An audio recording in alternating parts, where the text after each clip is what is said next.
Perfection is the next thing towards human evolution.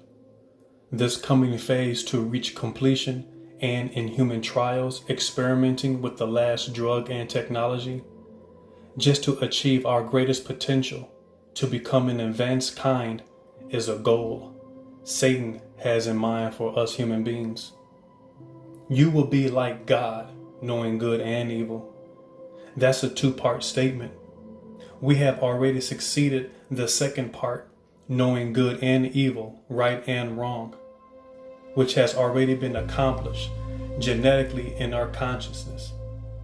But the part you will be like God is a process that's already being directed from the very beginning, using weak-minded individuals like puppets, manipulating those used for his plan to come to fulfillment, which will be used to start a war with God by using his own creation.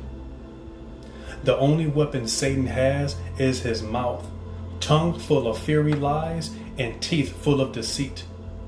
This can first be seen in Revelation chapter 12, verse 4. The dragon's tail swept away 1/3 of the stars in the sky, and he threw them down to earth, which is symbolic. The dragon is Satan. His tail is his tongue. The third of the stars is a third of the angels. Actually, stars is represented as angels in Revelation chapter 1, verse 20. He used his weapon, which is his mouth, to cause havoc in the kingdom, and he's doing the same thing here on this earth. Satan owns earthly kingdoms, and he's the God of this world. Matthew chapter 4, verse 9. Luke chapter 4, verse 6, and 2 Corinthians chapter 4, verse 4. Each politician had a weakness that was enhanced on a global scale, and whatever platform a person was able to reach, stand tall on, and be firm, imperfections were exposed. Even in presidential debates, weakness were exposed for the world to see, even advertising their opponents' strategies. The nation of Israel cried out for a king. They were supposed to be set apart, but had a desire to be like other nations. Basically, they all came together and rejected God as their king, and he, in return, gave them one of flesh. God prophesies on their behalf concerning their future. 1 Samuel chapter 8. Saul became the first king of Israel.